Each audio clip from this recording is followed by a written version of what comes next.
आप सभी का खैर मकदम है आपके अपने ऑफिशियल यूट्यूब चैनल चौक इंडस्ट्रियल एकेडमी में एक बार फिर से।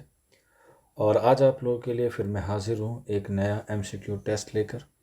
और एमसीक्यू टेस्ट के हवाले से जैसे कि आप लोगों को मालूम है कि मैं आप लोगों के लिए एक टेस्ट सीरीज़ जो है वो लेके चलता हूँ, या एक प्रैक्टिस सेट कह सकते हैं, या फिर कह सकते हैं एमसीक्यू जो है वो हम लोग लेके चल रहे हैं। ख़ास तौर पे हम लोग यूपी टीजीटी जो आपका इम्तिहान होने वाला है 14 या 15 मई को। अभी उसकी जो फाइनल डेट है वो अभी तक नहीं हुई है, लेकिन एग्ज़ाम कैंसिल नहीं होगा, इसीलिए जो है वो आप लोग तैयारी करते रहिए। साथ के साथ राजस्थान पब्लिक सर्विस कमीशन, जिसे हम लोग आरपीएससी कहते हैं, इसमें टीजीटी और पीजीटी की भी वैकेंसीज़ हैं, और के साथ एनवीएस की भी अपकमिंग वैकेंसीज़ हैं, उनकी भी ये जो है वो अच्छी तैयारी हो जाएगी अगर आप लोग डेली इस तरह के एमसीक्यू टेस्ट को जो है वो सॉल्व करते रहेंगे।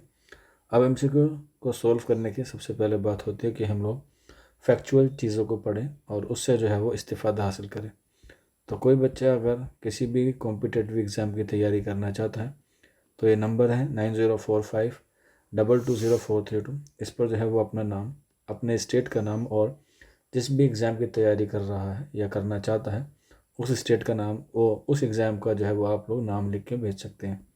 जैसे अभी आप यूपी टीजीटी की तैयारी करना चाहते हैं तो नाम, स्टेट का नाम और यूपी टीजीटी लिख के इस नंबर पे व्हाट्सअप कर देंगे तो आपको सारी इन्फॉर्मेशन ऑटोमेटिकली मिल जाएगी।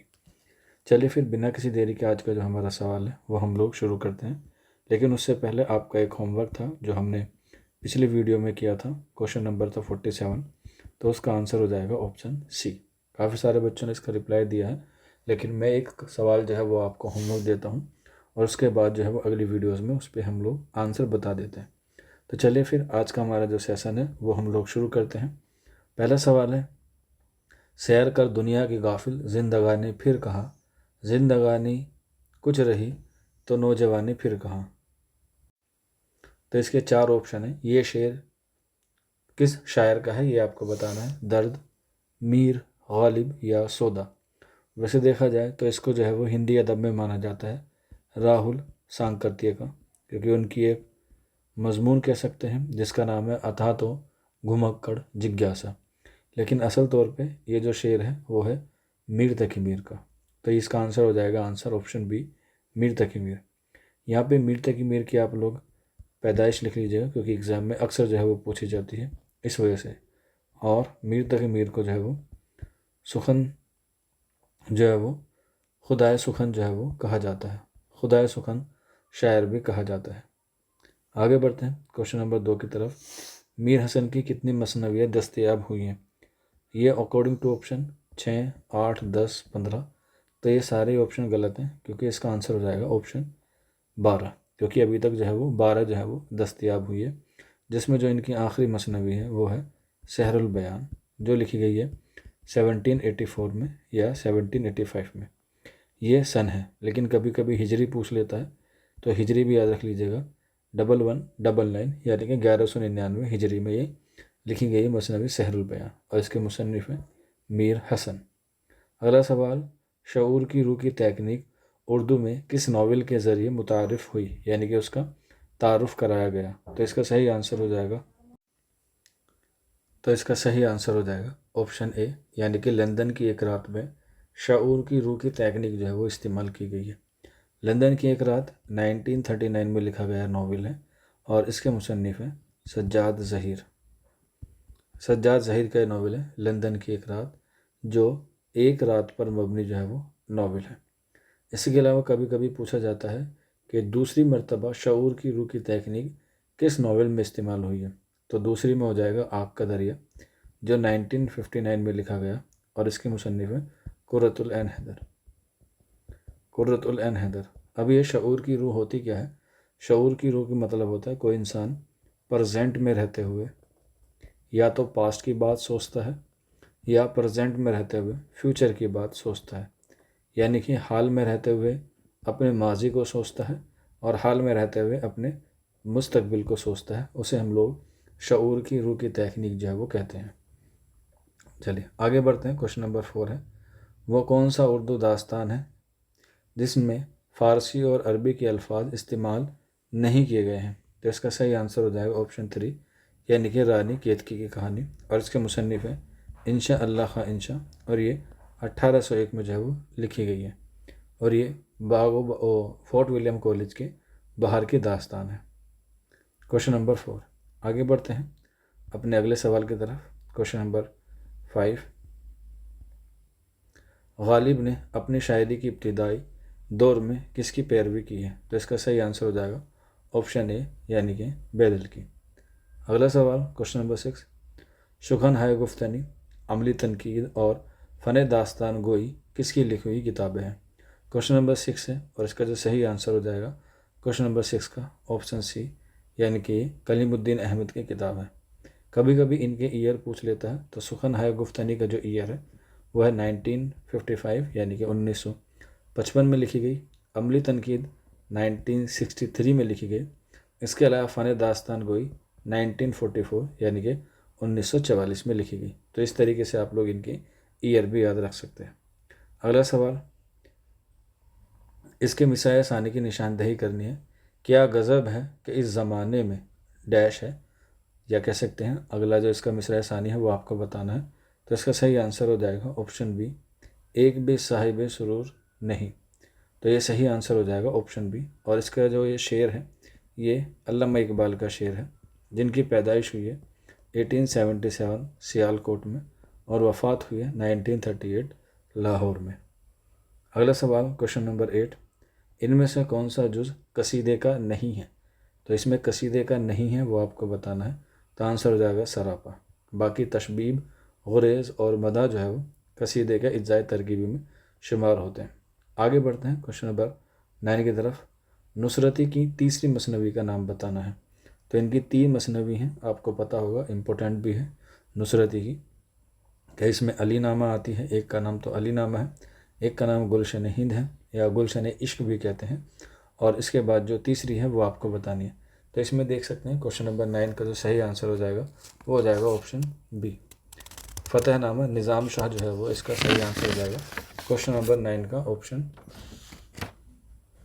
बी जो है वो क्या हो जाएगा, दुरुस्त हो जाएगा। उम्मीद है आपको जो है समझ में आ जाएगा। हालांकि इसमें जो है वो कुछ इख्तलाफात हैं। ऑप्शन बी मेरे ख्याल से नहीं होगा, इसे करेक्शन कर लीजिएगा, डी है फ़तेहनामा बहलोल खां, जिसको हम लोग तारीख़ अस्कंदरी भी कहते हैं। माफ़ी चाहता हूँ, तारीख़ अस्कंदरी भी कहते हैं। तो आंसर हो जाएगा ऑप्शन डी। आगे बढ़ते हैं क्वेश्चन नंबर 9, मीरा जी ने किसकी बिना पर अपना तखल्लुस मीरा जी इख्तियार किया? क्वेश्चन नंबर 10 है, और इसका सही आंसर हो जाएगा ऑप्शन बी, इनकी महबूबा का नाम मीरा था, तो इसलिए इन्होंने अपना नाम मीरा जी जो है वो रख लिया। इनकी वफ़ात और पैदाइश अक्सर एग्ज़ाम में पूछी जाती है। इनकी पैदाइश है 1912 में और वफ़ात है 1949 में मीरा जी, और इनका तखल्लुस है मीरा जी। लेकिन इससे पहले इनका जो इब्तदाई तखल्लुस हुआ वो था साबरी, याद रख लीजिएगा। सामरी जो है वो इनका इब्तदाई तखल्लुस था मीरा जी का। आगे बढ़ते हैं क्वेश्चन नंबर 11, किस मसनवी का हर हिस्सा एक शेर के बतौर उन्वान और तमाम उन्वानात को यकज़ा करने पर मसनवी का खुलासा बशक्ल कसीदा बरामद होता है? किसका? क्वेश्चन नंबर 11 है, तो इसका सही आंसर हो जाएगा क्वेश्चन नंबर 11 का ऑप्शन बी, यानी कि कुतुब मुस्तरी। अगला सवाल, इनमें कौन सा अफसाना मुंशी प्रेमचंद का नहीं है? मुंशी प्रेमचंद का नहीं है आपको बताना है। तो आंसर हो जाएगा आखिरी कोशिश। बाकी तीनों जो है वो मुंशी प्रेमचंद के अफसाने हैं। आगे बढ़ते हैं नेक्स्ट क्वेश्चन की तरफ। किस शायर ने अपना तखल्लुस पहले शौकत इख्तियार किया था? क्वेश्चन नंबर 13 है, और इसका जो सही आंसर हो जाएगा ऑप्शन ए, यानी कि फ़ानी ने जो है वो अपना पहला तखल्लुस जो है वो क्या रखा था, शौकत रखा था। इसी तरीके से गालिब ने भी अपना पहला जो तखल्लुस है वो असद रखा था, लेकिन गालिब को पता चला कि जो सौदा है उनका एक शागिर्द है, उसने भी जो है वो अपना नाम असद रख रखा है, इसलिए गालिब ने जो है वो क्या किया, अपना तखल्लुस चेंज करके गालिब रखा।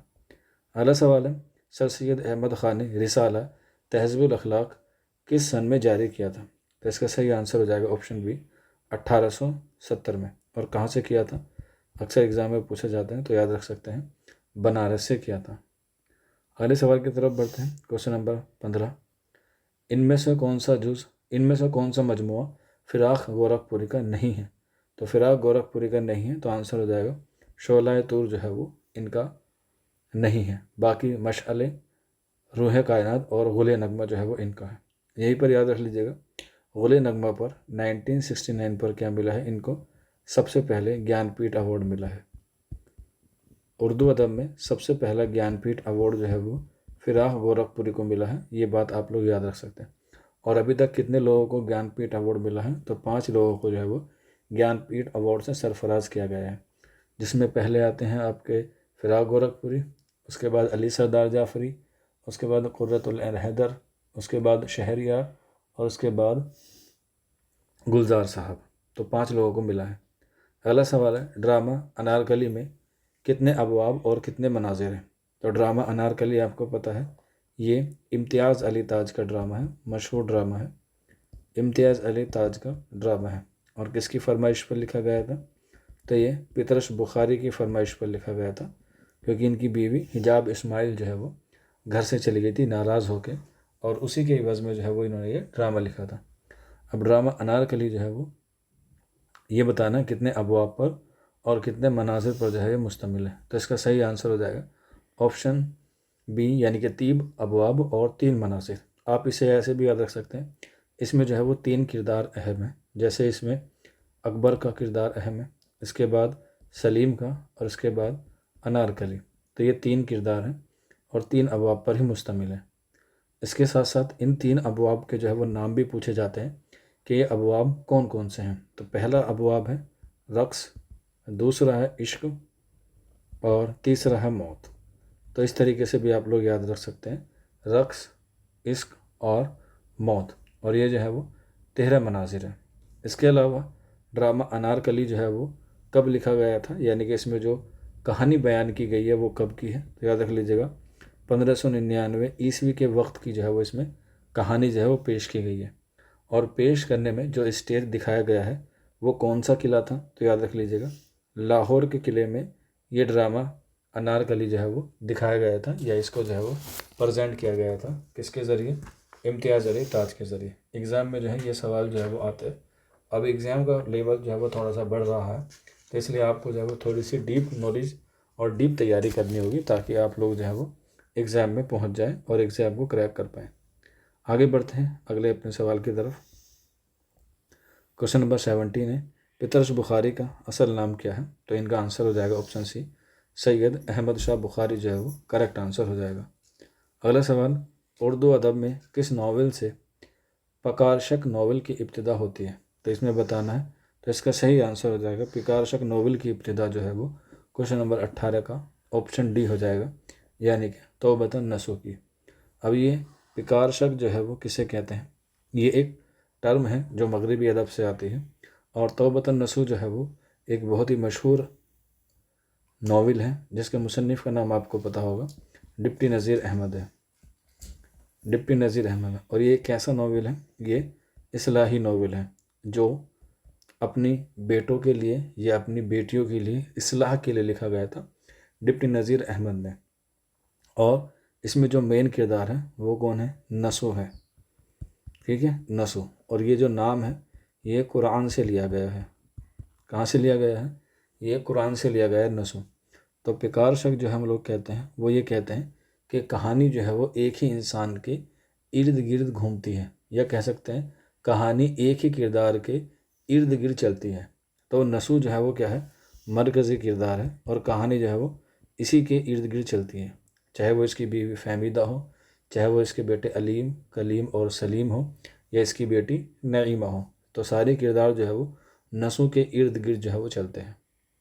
आगे बढ़ते हैं, अगला सवाल क्वेश्चन नंबर 19, निकात सुखन, मुहासिन सुखन और मान सुखन किसकी तसनीफ़ है। क्वेश्चन नंबर 19 है, और इसका सही आंसर हो जाएगा ऑप्शन बी, यानी कि ये हसरत महानी की क्या है, तसनीफ़ है। आगे बढ़ते हैं, अगला सवाल, गज़ल के बारे में ये शेर किस कदीम शायर का है। गज़ल का मर्तबा गर्चे अव्वल है, गज़ल का मर्तबा गर्चे अव्वल है, वले हर बैत मेरा एक गज़ल है। क्वेश्चन नंबर 20 है, वजी, इब्ने निसाती, नुसरती या गव्वासी। तो इसका सही आंसर हो जाएगा ऑप्शन डी, यानी कि गव्वासी का ये कॉल है या ये शेर है गज़ल के मुतालिक। अगला सवाल क्वेश्चन नंबर 21। अगला सवाल है, मतनी तनकीद के तहत जब किसी मतन का सिर्फ एक ही नुस्खा बरामद हो तो उस नुस्खे को तहकीक की इस्तिलाह में क्या कहते हैं। तो इस सवाल में ही इसका जवाब है। यहाँ पर बोला है एक ही, और जब चीज़ एक ही हो तो हम लोग उसे कहते हैं वाहिद। तो इसी से बना है वहीद नुस्खा जो है वो हम लोग इसे कहते हैं। तो इसका सही आंसर हो जाएगा ऑप्शन डी। और एक सवाल और आता है कि मतनी तनकीद का बानी किसको माना जाता है।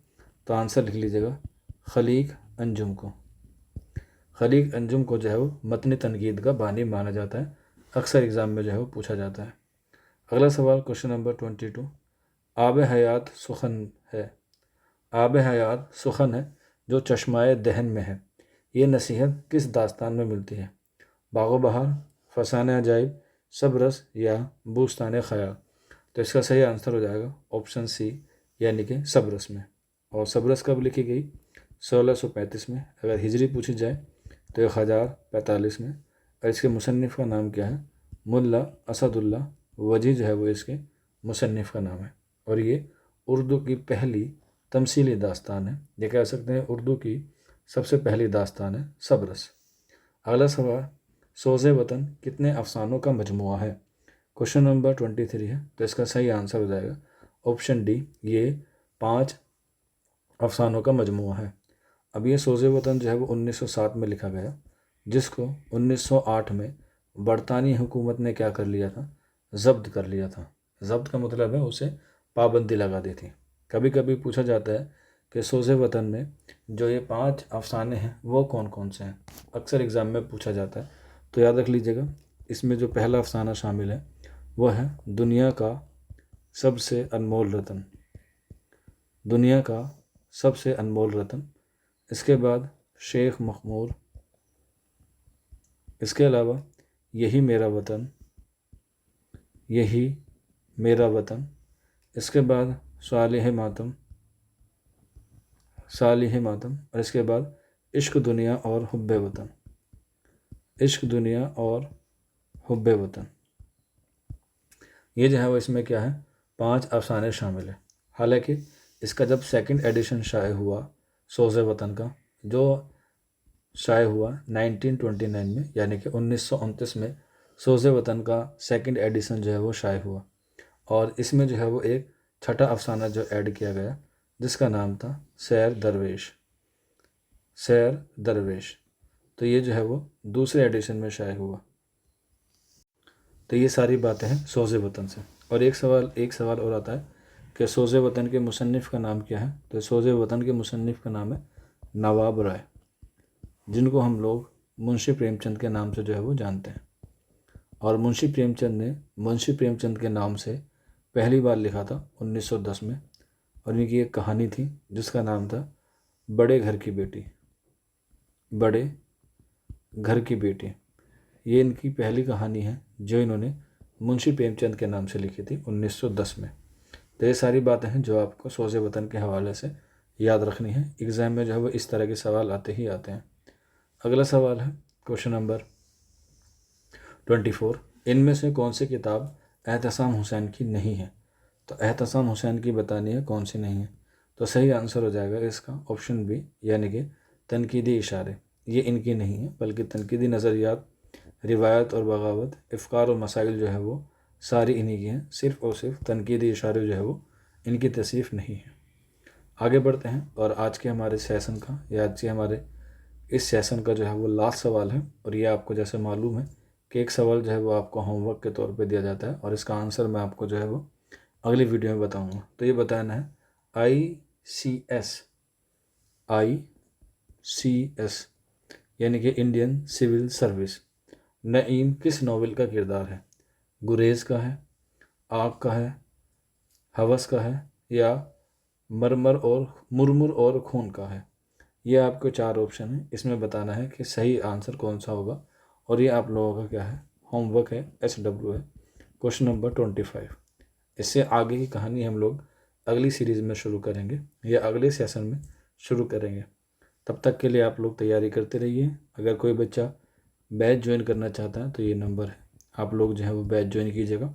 उसमें आपको जो है वो और अच्छी मालूमात और अच्छे से जो है वो आपकी तैयारी होगी। आज के सेशन में इतना ही। और मुझे ये भी बताइएगा कि आपके 25 क्वेश्चन में से कितने क्वेश्चन जो है वो ठीक हुए।